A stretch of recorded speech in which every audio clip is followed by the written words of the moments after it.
Welcome, friends. It's nighttime here, and I need to show you guys this video from the early 90s that a viewer sent me. The viewer claims it's one of the videos she was shown by her parents as a family that participated in purity culture. This video is all about Pam, her relationship with her dad, and the bad decisions she almost made when she forgot her vows to stay pure. Don't forget to subscribe and leave me a comment because I love chatting back and forth with all of you. I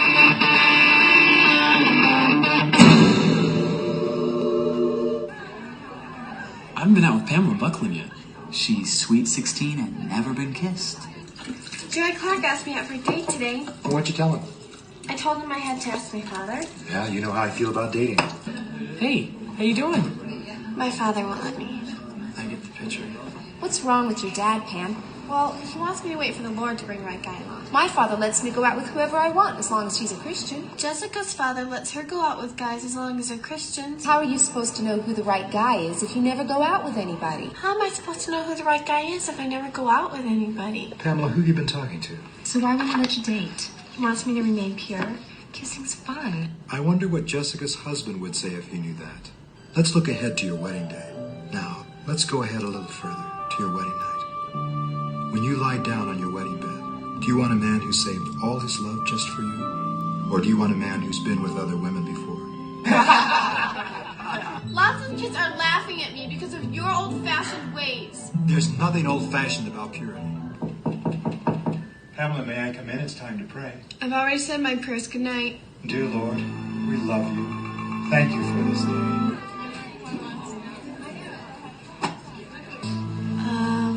I better go in from here. Is everything okay? Yeah, it's just my dad. He's a little overprotective. You understand.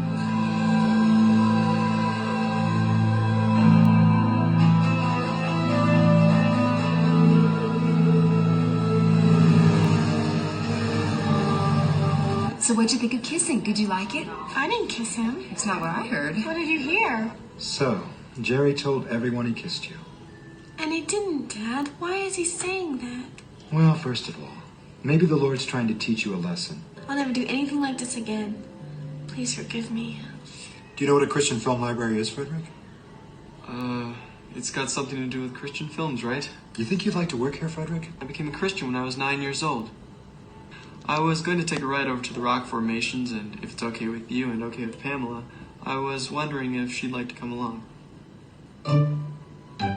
If it's not too personal, how did your mother die? Pamela, I was just talking with your father, and I love you very much, and I want you to be my wife. You may now kiss your bride.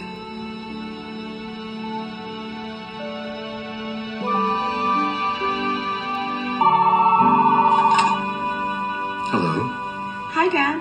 I'm surprised to hear from you. Well, I just wanted to pray with you one more time. If it's all right with Frederick. This is a man's world.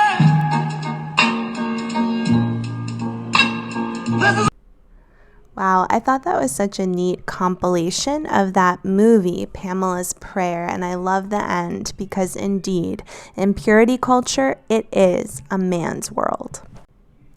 Purity culture is the term often used for the evangelical movement that attempts to promote a biblical view of purity by discouraging dating and promoting the big V before marriage, often through the use of tools such as purity pledges, symbols such as purity rings, and events such as purity balls. The New Age purity culture movement began in the early 1990s as Christians who were children or teens during the beginning of the 1960s began to have children and teenagers of their own. These adults, much like Jim Bob and Michelle, grew up during an S revolution. And in the early 1990s, many of them had developed an overwhelming fear as the AIDS epidemic was taking hold.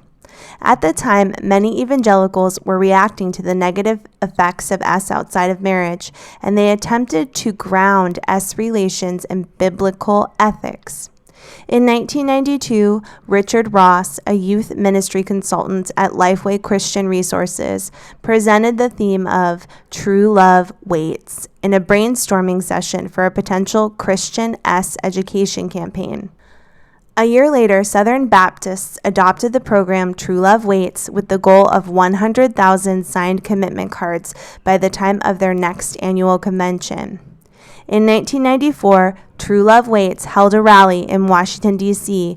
with 25,000 youth and displayed 210,000 commitment cards on the National Mall between the Capitol and the Washington Monument. 4 years later, Josh Harris published his first book called I Kissed Dating Goodbye, which promoted abstinence and popularized the concept of courting as an alternative to dating. The book went on to sell more than 1 million copies and became a primary text of the purity culture movement.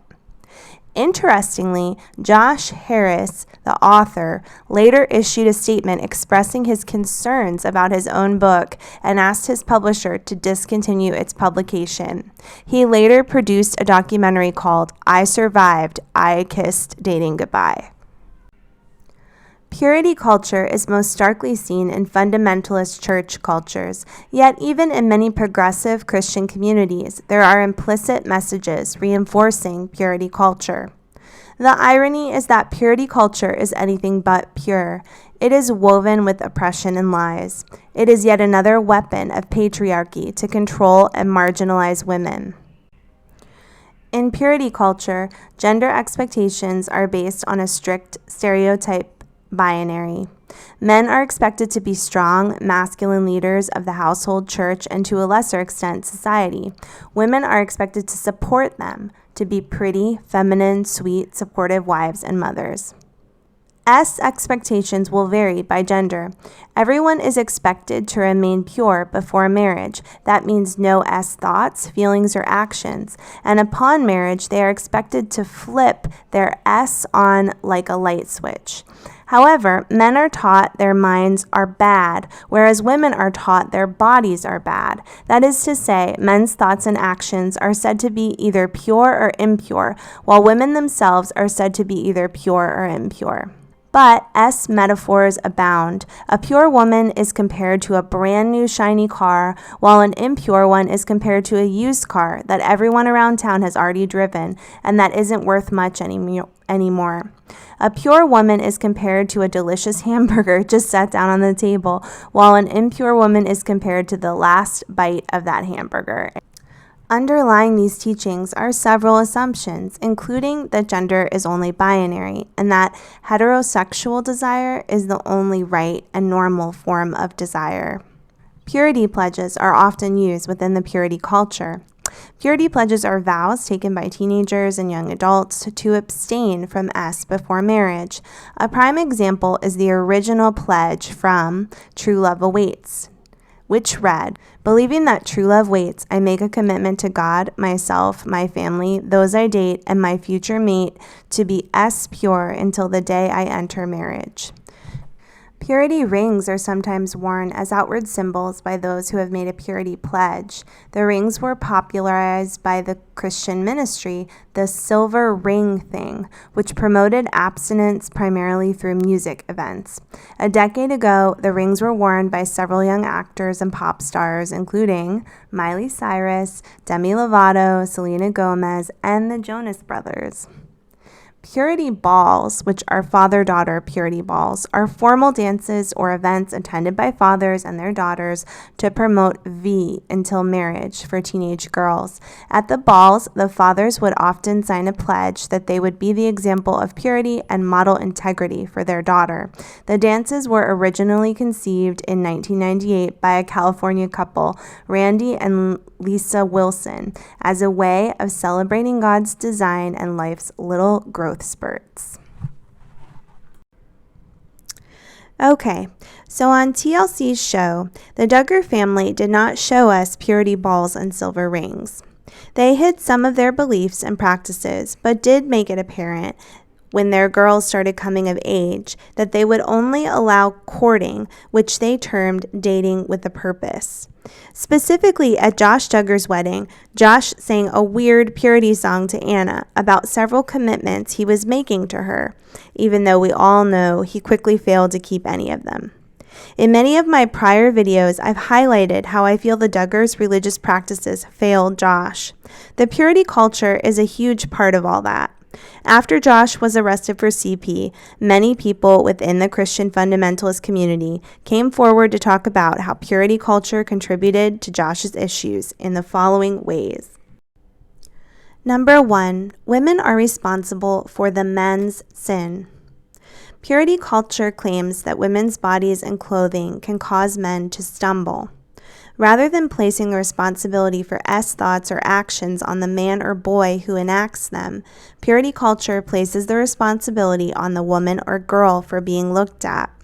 This certainly played a huge role in how Josh Duggar has continued to get away with negative behavior and faced constant forgiveness from his family and church throughout the years.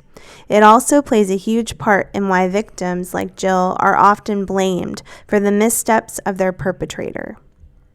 Number 2, women's bodies are something to be ashamed of. If women's bodies are blamed for sin, as the church claims they need to be covered up for the sake of men, this inevitably leads to shame.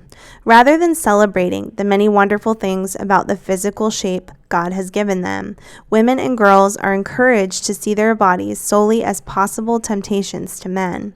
We have seen how this can contribute to issues with eating disorders and body dysmorphia in the fundamentalist communities. I remember hearing a podcast about a young girl who grew up feeling so much hate towards her body because she was large-breasted and was frequently told by people in her church that she needed to find ways to disguise her body better, even though she was dressing like all the other girls. Number 3, women shouldn't have desire.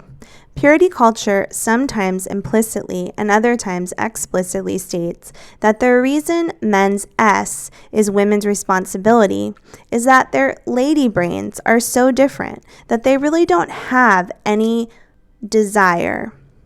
Unlike men, apparently, who think about every 3 seconds, women just aren't interested. It's science. God made men unable to control their drive, leaving it up to women to take on the responsibility. Number 4, your purity is the only thing of worth about you. For girls and women who are not married, purity culture insists that their value is based on their purity.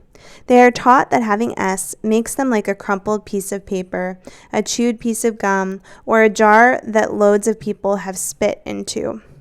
Teaching of their inherent value as human beings made in God's image is superseded, if not totally obliterated, by messages to young women that they will become utterly worthless if they have before marriage. Number 5, women don't actually enjoy Okay, purity culture doesn't deny biology, or at least the majority of Christians don't, but it does insist that is something that men enjoy and that women tolerate. Typically, there's no thought about how the woman may come to enjoy it or how the man can participate in helping that. A large portion of the Christian fundamentalist population cannot accurately label the organs, and they don't understand much about before they get married. Obviously, this can contribute to young kids being more susceptible to SA and being unable to talk about or speak about it openly. We see this portrayed clearly in the video I did about the Willis family, where the sisters tried to talk to each other about SA, but were unable to fully understand one another, and the issues continued to go on for a long time. Number 6, if women have before marriage, everything will go wrong for them. As we saw in Pamela's prayer, purity culture makes it clear that if women or girls have before marriage, absolutely everything can and will go wrong. The only solution offered is to become re-purified, and even then, girls and women are still seen as, and often feel like, damaged goods. The way purity culture portrays before marriage leaves women and girls feeling fearful of Therefore, many Christian women also assume that their lives are hopeless if they engaged in S activity before marriage. Number 7, there's no difference between SA and S before marriage. Purity culture doesn't talk about consent. It deals in the right-wrong dichotomy of pre- and post-marital S. This can ultimately leave girls and women feeling confused and unsure when it comes to inappropriate interactions without consent. These children are not being given the right tools to understand consent and to be able to stand up for themselves if the time comes. One question I have is, was the initial introduction of purity culture effective in reducing premarital S? After the launch of the True Love Awaits movement, there was a significant decline between 1995 and 2002 in reports of S activity for girls ages 15 to 17 and boys ages 15 to 18. Who knows if reports are accurate, though? A study published in 2009 interestingly found that the S behavior of teens who had taken the purity pledge did not differ from that of closely matched non-pledgers. Another study found that S-transmitted diseases infection rate of those who had taken the pledge also did not differ from non-pledgers. So I guess what I'm trying to say is that purity culture doesn't seem to be working. Purity culture basically means blaming Eve for giving the apple to Adam and enticing him to sin. Every Christian girl is taught that Eve is the architect of their misfortune. Every bad thing women experience today is a result of Eve's sin. Purity culture is comparing girls who are active to expired food products because, girls automatically become expired milk after they have S. Purity culture places the burden of S urges of men on women. If a man lusts after you, then you probably looked or dressed a certain way to entice him. The purity culture places women on a pedestal of innocence, and purity enables the punishment of women that do not maintain this image. Purity culture also teaches women that they do not exist for themselves. They are to keep themselves holy and covered up, and to wait patiently in their father's houses until a man approaches the father and asks for marriage. This is so problematic because then the woman grows up lacking any individuality, and there are no boundaries for consent. There is nothing that says that she can say no to her husband. Guilt and shame are major products of purity culture. Girls are often taught they become worthless after they have S outside of marriage, and they will be filled with guilt and shame. Don't get me wrong, abstinence can be a good thing when it is not forced on people. Instead of teaching and encouraging purity culture, instead of teaching girls to associate fear, shame, and guilt with S, why not teach girls good and quality S education? Teach them their body belongs to them alone and not to their fathers or to the church. Talk to them about the clarity that comes with abstinence. Tell them abstinence is a choice they can make, but they will not be pressured by the church to make it. Teach them that they are not responsible for the purity of men. Teach girls to love and embrace their bodies instead of seeing it as a weapon that the devil uses to lure men astray. The church will continue to breed shame and S dysfunction in its young people until purity culture is rejected and replaced by a better ideology. An ideology that celebrates the bodies God gave women and men and delights in the beautiful gift of mutual and committed intimacy. That's it for now, friends. I'm heading off to bed, but I hope you have a great night and spend some time heading down your own rabbit hole.